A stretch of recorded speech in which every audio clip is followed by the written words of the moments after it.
उधर खरगोन बस हादसे ने एक बार फिर लापरवाही की पोल खोलकर रख दी है। अगर जिम्मेदार अपनी जिम्मेदारी निभाए होते तो शायद इतनी बड़ी संख्या में लोगों की जान न जाती। खुद सरकारी आंकड़े विरोधाभासी लग रहे हैं। बस की जितनी क्षमता बताई जा रही है उससे ज्यादा मौत और घायलों की संख्या है। रिपोर्ट आप देखिए।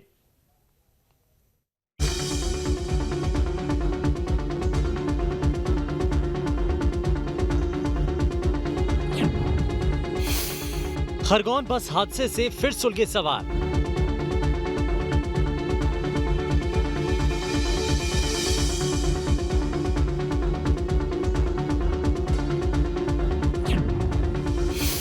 यात्रियों की संख्या का कब रहेगा ख्याल?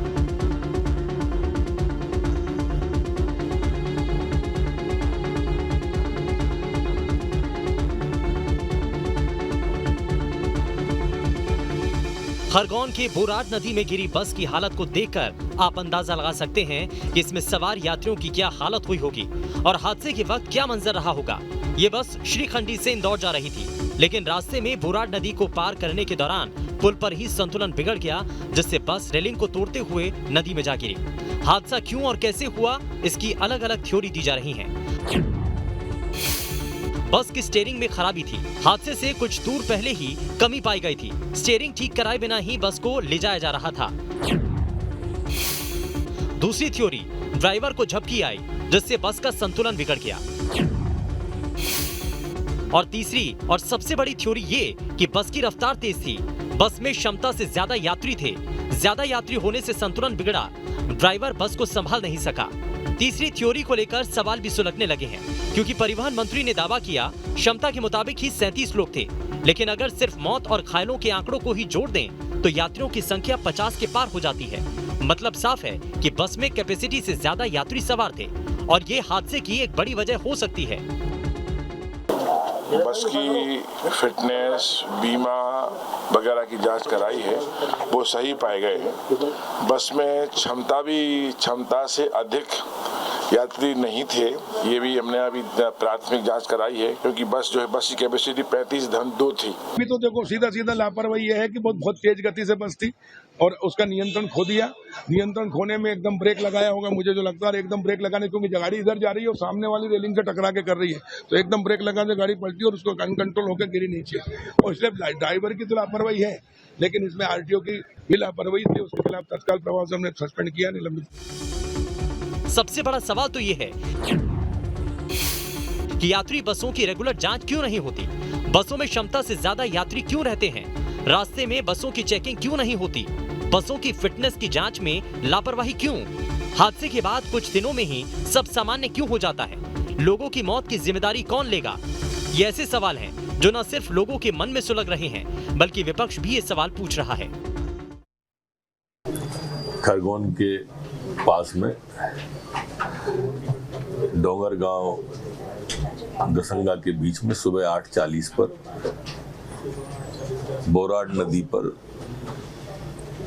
नदी में पानी नहीं था, सूखी हिस्से में एक रेलिंग तोड़ती हुई हमारी यात्री बस गिरी है। खरगोन जिले में बस हादसे में कई लोगों की मौतें हुई, दर्जनों लोग घायल हो गए। इस तरह की अक्सर घटनाएं होती रहती है कि ग्रामीण इलाकों में जो बसें चलती हैं वो अनफिट रहती हैं और परिवहन अधिकारी इसकी तरफ ध्यान नहीं देते। और सबसे बड़ी बात होती है सवारी बिठाने की जद्दोजहद। ये बसें एक के पीछे रेलम पेल करती, रेस करती कि कौन सबसे पहले पहुंचे, और बेतहाशा अंधाधुंध गति से ये वाहन दौड़ते सड़कों पर। ये परिवहन अधिकारियों की आंखें कुंभकर्ण की नींद नहीं खुलती और लगातार लोग इस तरह हादसों का शिकार होते रहते हैं। इसका सीधा उदाहरण जो आज की घटना से सीधे जवाबदार परिवहन अधिकारी हैं और प्रशासन है, जो इन तरह की बसों पर न नियंत्रण लगाता है, न इनकी स्पीड पर नियंत्रण लगाता है, न बसों का फिटनेस देखता है। और लोग ग्रामीण लोग जो है अक्सर इस तरह के हादसों का शिकार होते हैं। परिवहन विभाग की ये लापरवाही तब है जब प्रदेश में कई बड़े हादसे हो चुके हैं। बस हादसों की फेहरिस्त पर गौर करें तो फरवरी 2023 में सीधी में हादसा, ट्रक ने बस को टक्कर मारी थी। इस हादसे में 14 लोगों की मौत हो गई थी। जुलाई 2022 में धार में नदी में बस गिरी थी। इस हादसे में 15 लोगों की मौत हो गई थी, कई लोग घायल हो गए थे। इससे पहले फरवरी 2021 को सीधी में हादसा हुआ था।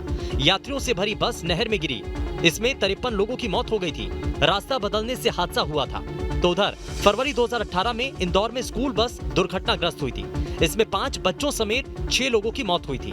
मध्य प्रदेश में सड़क हादसों की फेहरिस्त लंबी है, बावजूद इसके इस पर लगाम लगाने की कोशिश कम दिखती रही है। हादसों की ट्रेंड से साफ है कि प्रदेश में बस संचालक मनमानी करते हैं।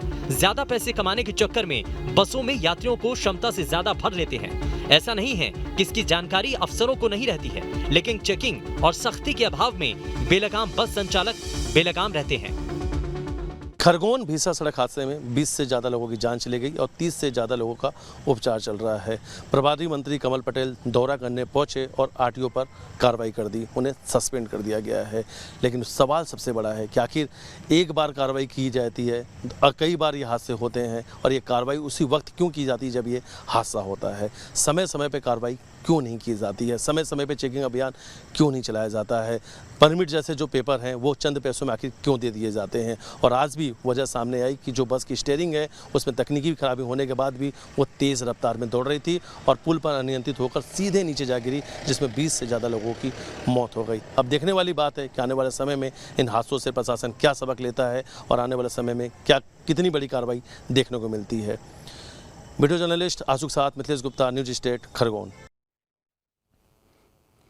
खबर तो यह है कि हादसों के बाद एक्शन होता है, बाद में सब कुछ नॉर्मल हो जाता है। इस बार भी खरगोन के आरटीओ को निलंबित किया गया है। रेगुलर एक्शन हो तभी हादसों में कमी आएगी।